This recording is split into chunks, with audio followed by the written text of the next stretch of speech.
జై శ్రీమన్నారాయణ. నేను మీ వాణి సత్యానండి, శ్రీ విష్ణు పరివార్ ఛానల్ నుంచి. ఈరోజు ఈ వీడియోతో మీ ముందుకు శ్రీరామ భుజంగ ప్రయాత స్తోత్రంలోని 11 నుంచి 16 స్తోత్రాలతో మీ ముందుకు వస్తున్నాము. వీటిని నేర్చుకుంటారని భావిస్తూ మీ వాణి. మనం రామ భుజంగ ప్రయాత స్తోత్రంలో శ్లోకం నంబర్ 11 చూద్దాం. ఈ రామ భుజంగం ప్రయాత స్తోత్రంలో ఎప్పుడు ఫస్ట్ 2 లైన్స్ కంటిన్యూస్ గా చెప్పాలి. తర్వాత స్లైట్ గా పాజ్ తీసుకుని 3rd and 4th లైన్ మళ్ళీ కంటిన్యూస్ గా చెప్పాలి. దైవం పరం మేయదేకం సుచైతన్యమేతద్వధన్యం న మన్యే యతో భూతమేయం యద్వాయుతేజో జలోర్వ్యాధికార్యం చరం చాచరం చ. పదాలు చూద్దాం. త్వమేవాసి దైవం పరం మే యదేకం సుచైతన్యమేతద్వధన్యం న మన్యే యతో భూతమేయం వియద్వాయుతేజో జలోర్వ్యాధికార్యం చరం చాచరం చ. ఫస్ట్ లైన్ చూద్దాం. త్వమేవాసి దైవం పరం మే యదేకం త్వమేవాసి దైవం పరం మే యదేకం త్వమేవాసి దైవం పరం మే యదేకం త్వమేవాసి దైవం పరం మే యదేకం సుచైతన్యమేతద్వధన్యం న మన్యే సుచైతన్యమేతద్వధన్యం న మన్యే సుచైతన్యమేతద్వధన్యం న మన్యే సుచైతన్యమేతద్వధన్యం న మన్యే యతో భూతమేయం వియద్వాయుతేజో యతో భూతమేయం వియద్వాయుతేజో యతో భూతమేయం వియద్వాయుతేజో యతో భూతమేయం వియద్వాయుతేజో జలోర్వ్యాధికార్యం చరం చాచరం చ. జలోర్వ్యాధికార్యం చరం చాచరం చ. జలోర్వ్యాధికార్యం చరం చాచరం చ. జలోర్వ్యాధికార్యం చరం చాచరం చ. ఇప్పుడు ఫుల్ శ్లోకం చూస్తాం. త్వమేవాసి దైవం పరం మే యదేకం సుచైతన్యమేతద్వధన్యం న మన్యే యతో భూతమేయం వియద్వాయుతేజో జలోర్వ్యాధికార్యం చరం చాచరం చ. ఇప్పుడు శ్లోకం నంబర్ 12 చూద్దాం. నమః సచ్చిదానందరూపాయ తస్మై నమో దేవదేవాయ రామాయ తుభ్యం నమో జానకీ జీవితేశాయ తుభ్యం నమః పుండరీకాయ తాక్షాయ తుభ్యం. ఇప్పుడు పదాలు చూద్దాం. నమః సచ్చిదానంద రూపాయ తస్మై నమో దేవదేవాయ రామాయ తుభ్యం నమో జానకీ జీవితేశాయ తుభ్యం నమః పుండరీకాయ తాక్షాయ తుభ్యం. ఇప్పుడు ఫస్ట్ లైన్ చూద్దాం. నమః సచ్చిదానంద రూపాయ తస్మై నమః సచ్చిదానంద రూపాయ తస్మై నమః సచ్చిదానంద రూపాయ తస్మై నమః సచ్చిదానంద రూపాయ तस्मै नमो देवदेवाय रामाय तुभ्यम् नमो देवदेवाय रामाय तुभ्यम् नमो देवदेवाय रामाय तुभ्यम् नमो देवदेवाय रामाय तुभ्यम् नमो जानकी जीवितेशाय तुभ्यम् नमो जानकी जीवितेशाय तुभ्यम् नमो जानकी जीवितेशाय तुभ्यम्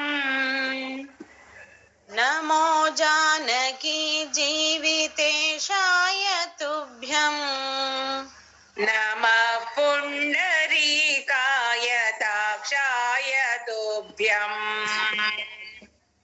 नमः पुण्डरीकाय ताक्षाय तुभ्यम् नमः पुण्डरीकाय दाक्षाय तुभ्यम्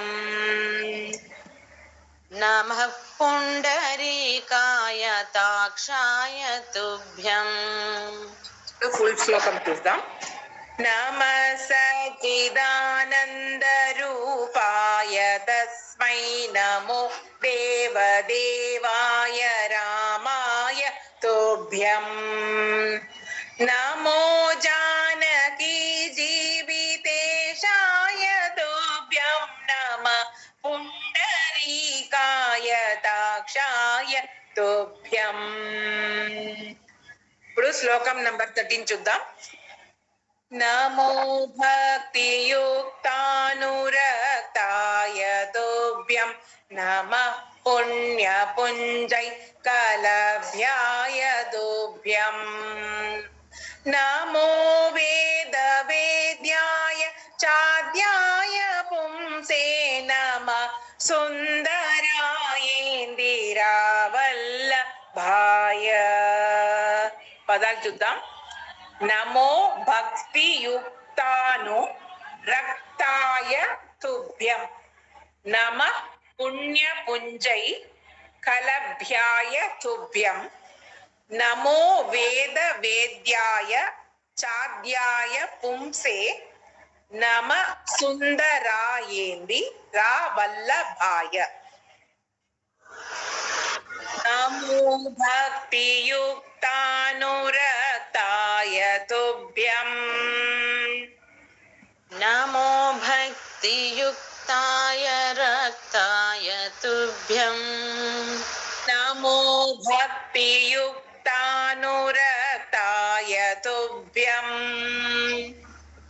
नमो भक्तियुक्तानुरक्ताय तुभ्यम् नमः पुण्यपुञ्जैकलभ्याय तुभ्यं नमः पुण्यपुञ्जैकलभ्याय तुभ्यम् नमः पुण्यपुञ्जैकलभ्याय तुभ्यं नमः पुण्यपुञ्जैकलभ्याय तुभ्यम् नमो वेदवेद्याय चाद्याय पुंसे नमो वेदवेद्याय चाद्याय पुंसे नमो वेदवेद्याय चाद्याय पुंसे नमो वेदवेद्याय चाद्याय पुंसे नमः सुन्दरायेन्दिरावल्लभाय नमः सुन्दरायेन्दिरावल्लभाय नमः सुन्दरायेन्दिरावल्लभाय नमः सुन्दरायेन्दिरावल्लभाय ఇప్పుడు ఫుల్ శ్లోకం చూద్దాం नमो भक्तियुक्तानुरक्ताय तुभ्यं नमः पुण्यपुञ्जैकलभ्याय तुभ्यं नमो वेदवेद्याय सुन्दरायेन्दिरावल्लभाय नमो विश्वकर्त्रे नमो विश्वहर्त्रे नमो विश्वभोक्त्रे नमो विश्वमात्रे नमो विश्वनेत्रे नमो विश्वजेत्रे नमो विश्वपित्रे नमो विश्वमात्रे పదాలు చెప్తాను. నమో విశ్వకర్త్రే నమో విశ్వహర్త్రే నమో విశ్వభోక్త్రే నమో విశ్వమాత్రే నమో విశ్వనేత్రే నమో విశ్వజేత్రే నమో విశ్వపిత్రే నమో విశ్వమాత్రే. ఇప్పుడు ఫస్ట్ లైన్ చూద్దాం. నమో విశ్వకర్త్రే నమో విశ్వహర్త్రే नमो विश्वकर्त्रे नमो विश्वहर्त्रे नमो विश्वकर्त्रे नमो विश्वहर्त्रे नमो विश्वकर्त्रे नमो विश्वहर्त्रे नमो विश्वभोक्त्रे नमो विश्वमात्रे नमो विश्वभोक्त्रे नमो विश्वमात्रे नमो विश्वभोक्त्रे नमो विश्वमात्रे नमो विश्वभोक्त्रे नमो विश्वमात्रे नमो विश्वनेत्रे नमो विश्वजेत्रे नमो विश्वनेत्रे नमो विश्वजेत्रे नमो विश्वनेत्रे नमो विश्वजेत्रे नमो विश्वनेत्रे नमो विश्वजेत्रे नमो विश्वपेत्रे नमो विश्वमात्रे नमो विश्वपित्रे नमो विश्वमात्रे नमो विश्वपित्रे नमो विश्वमात्रे नमो विश्वपित्रे नमो विश्वमात्रे. ఇప్పుడు ఫుల్ శ్లోకం చూద్దాం. నమో విశ్వకర్త్రే నమో విశ్వహర్త్రే నమో విశ్వభోక్త్రే నమో విశ్వమాత్రే నమో విశ్వనేత్రే నమో విశ్వజేత్రే నమో విశ్వపిత్రే నమో విశ్వమాత్రే. శ్లోకం 15 చూద్దాం ఇప్పుడు. नमस्ते नमस्ते समस्त प्रपंच प्रभोग प्रयोग प्रमाण प्रवीण मदीयं मनस्त्वत्पद द्वन्द्व सेवां विधातुं प्रवृत्तं सुचैतन्य सिद्ध्यै. పదాలు చూద్దాం. నమస్తే నమస్తే సమస్త ప్రపంచ ప్రభోగ ప్రయోగ ప్రమాణ ప్రవీణ మదీయం మనస్త్వత్ పద ద్వంద్వ సేవాం విధాతుం ప్రవృత్తం సుచైతన్య సిద్ధ్యై. ఇప్పుడు ఒక్కొక్క లైన్ చూద్దాం.